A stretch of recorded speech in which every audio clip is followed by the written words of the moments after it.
Hello, my friends, and welcome to another casual review. This is my series where I just go off script and I just give my impressions and my casual review on something that I have been consuming. Today, we are talking about Yoku's Island Express. So let me just kind of sell this game to you real quick. What if Metroidvania, but pinball? And you're like, what?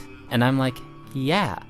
And what if you are a beetle pushing the ball around as you traverse this Metroidvania? And you're like, huh? I'm like, yeah. And so you're this beetle pushing around this ball on this island full of all these like little pinball rooms, and you're trying to essentially save like the island spirit that was attacked by a big baddie. And just wait, you are also the postmaster to all the island inhabitants. So while you're going around trying to save the island spirit, you're also delivering mail. And I know I just checked like every box for a good video game, and I thought so too. I definitely picked this game up when I saw it for a decent price, and I was fully expecting to be in love with this game because, you know, I think I like all those things. Like, I didn't play a ton of pinball. It was just like casually when I go to the arcade. So I was never much of a pinball guy, but like the whole premise of the game sounded so unique and refreshing, so much better than just going around like fighting guys. Like you're playing pinball basically. And so I bought this game, and in my head, this is going to be like the 5 out of 5 game. Let me just kind of explain more of the controls. You're going around the island, and how the whole pinball aspect is you can move left and right as the beetle to push the ball, and then there's like these paddles throughout the island, and there's orange paddles and blue paddles, and when you press ZR on the Switch, then the orange paddle will go, and then ZL is for the blue paddles.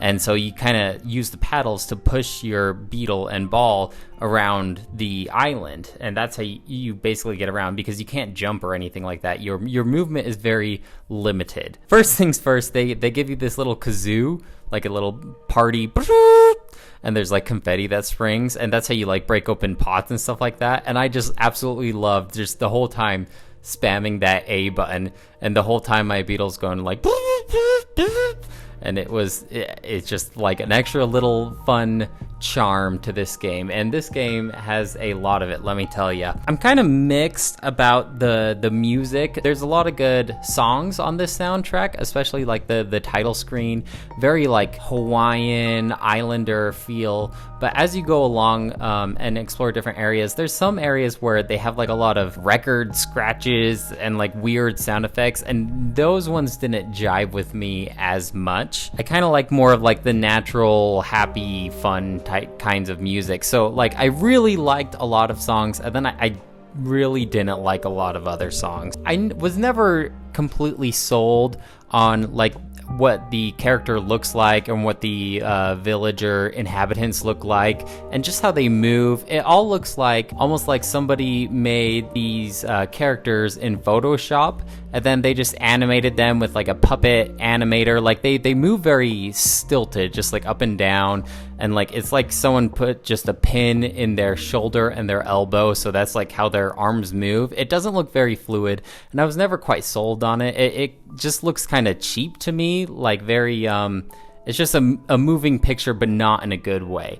Now, if we're talking about the environment itself, I thought it was a beautiful environment, very like lots of different biomes. So you have like this frozen wasteland with snow, and then you have like this vast jungle and like rain and this beautiful sandy beach. Like I thought the environment was great. I just wish that a little more work was done to the characters themselves. So the pinball mechanics, this is like the main core of the game. I like it when I'm going to a new area on this island, because it's like kind of like a new pinball track. And let me tell you, I guess I'm not that great at pinball, because there was a lot of frustrating parts where I was trying to use my paddle to hit Yoku in the right direction, and you have to get him lined up like just right in order to get him to go in the right direction. Hundreds of times where I kept trying to hit him to go down like one pathway on this pinball track, and he just keeps looping around the wrong pathway. And then I try again and looping around. And like, I just can't get him to go where I want to. And normally when this is like a new area that I'm just playing pinball, like no big deal, that's fine. But since this is a Metroidvania, you're having to run back and forth across this island all the time, especially if you're trying to go for like a completionist run where you're trying to do like all the objectives and all of the side quests. And it got a little tedious trying to go through those same pinball-y areas the whole time. My solution for that would be maybe after you beat like a major pinball area, maybe just open up a path like next to it where like I can go through the main pinball area to gather up resources if I want to, like grind, if you will. But if I'm just trying to like get from one side of the island to the other, it would be nice to just have an ulterior pathway unlocked that I can just bypass that all. So I don't have to go through the frustration of being really bad at pinball like I am, having to just keep trying to get Yoku to go into the right place. And I never got any better as time went along. A lot of the times it was just getting lucky with the paddle hits, I think. Don't get me wrong, this game is very forgiving. Like if you miss the ball and you know, like when the ball goes between the two paddles and you lose a ball, in this one you just lose a little bit of resources. And the resource being fruit pieces, and that's just used to like unlock different paddles throughout the island majorly, or like maybe like buying something like a little compass to show where locations are on the map, you know, just little stuff like that. Think of it kind of like your currency. And so if you fall through the paddles, you lose just like 5 fruit, which really isn't that much in the long run, and then you can just keep trying. Even on like boss levels, you really can't fail. You just lose out on a little bit of fruit, not a big deal. So that was never an issue, and I'm really glad they were really forgiving with that. But it's just frustrating trying to get somewhere, and I just can't because I'm really bad at pinball. There was also other timing spots, like you can do like these loops around like these purple flowers to like fling yourself in areas, and I felt like I could never really quite get the timing of that right, and like I would end up falling all the way down and having to keep retrying to like fling myself up this area just because like the timing is so quick. And you have to be, I guess you just have to be good at video games. I guess I just need to get good. There's a lot of fun things to do around the island besides the like major quest. There's like, you have to collect these little doll looking things, and I'll be honest, I didn't 100% complete the game. I kind of did a lot of the side quests, and then I rolled credits and decided I was ready to move on. But you collect these like little voodoo doll things throughout like they're hidden cleverly throughout the island. Think kind of like Korok seeds in Breath of the Wild or something like that. There's also like the side quest where you're trying to find the stone pieces for the scientist throughout the island, or there's one where you're like trying to plant these fungal plants in these softer patches. And then where the postmaster stuff comes into play is you're trying to fill up all the mailboxes with letters, and then you have like 3 big letters that you have to deliver. So there's tons of stuff to do around the island. The main quest is a really short game. Like you could probably beat it in one sitting if that's all you're really trying to do, but it's fun to like go off of the beaten path and grind for fruit, or like unlock chests to allow your fruit wallet to be bigger, or do these side quest objectives. It was really fun just exploring this island, and exploration is like the major part in a Metroidvania. You also can unlock like these dyes for your ball, but you can like mix and match a couple different colors to get like a really unique design. So you know me, I'm always pitching for more customization, like more skins, more things to make the character really mine. And I really like this mix and match gameplay where like you can just make your ball exactly how you like. It's not just here's a skin, slap it on. It's like, here, mix these 2 different dyes together and see what the results are, and maybe you'll like it. Now if you do mix more than 2 colors, you get a dung ball, which that makes you a dung beetle. So like that, I think that's what he officially is. He's a dung beetle. So if you get more than 3 colors, you just like push around this poop ball, which I guess is kind of funny. But I thought many different designs that you can get for the ball were really fun and creative. It didn't feel too long or too short. With a lot of these games, I start getting burnt out near the end, and then that's when I'm just like, okay, let's just push for the end. Like, I've had my fill of this game. I'm ready to move on. I'm very fickle that way.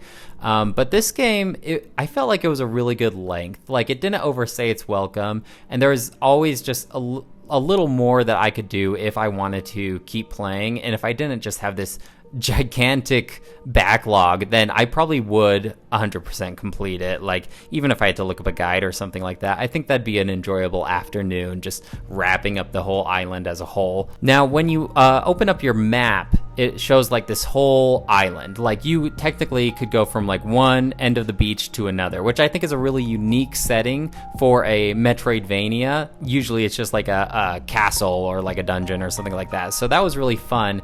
And so when you pull up your map, it's like, here's the whole island, and then there's areas shrouded in like this mist that you haven't explored yet, so you can really see like, oh, look at this big old cloud gathering here. There's probably some cool stuff over there. I want to go explore there, and then you figure out how to get that way. I just wish that you could zoom in a lot more, because there is one zoom setting, but it's still like really far away. And as you play along, you can get like little compass locations which show where objects of interest are. So it'll say like, here's where some chests are, and here's some of those like little voodoo dolls. There's some over in this area. And I just wish I could zoom in just like one or two more levels so I could really see the exact path that I need to take, because it was so small. And I guess I wouldn't have this problem if I was playing on TV mode, but I was playing handheld the whole time, so I'm just like having this like switch screen right up to my eyes, just trying to see the pathway that I need to take to get what I want. It was a really fun game, and I had a really good time with it. There was unfortunately just a couple of personal gameplay experiences that I had that diminished some of my enjoyment out of the game. It's probably my own personal hangups, because like, I'm really bad at pinball. I'm sure all you pro gamers out there aren't going to have trouble maneuvering around this island, but there's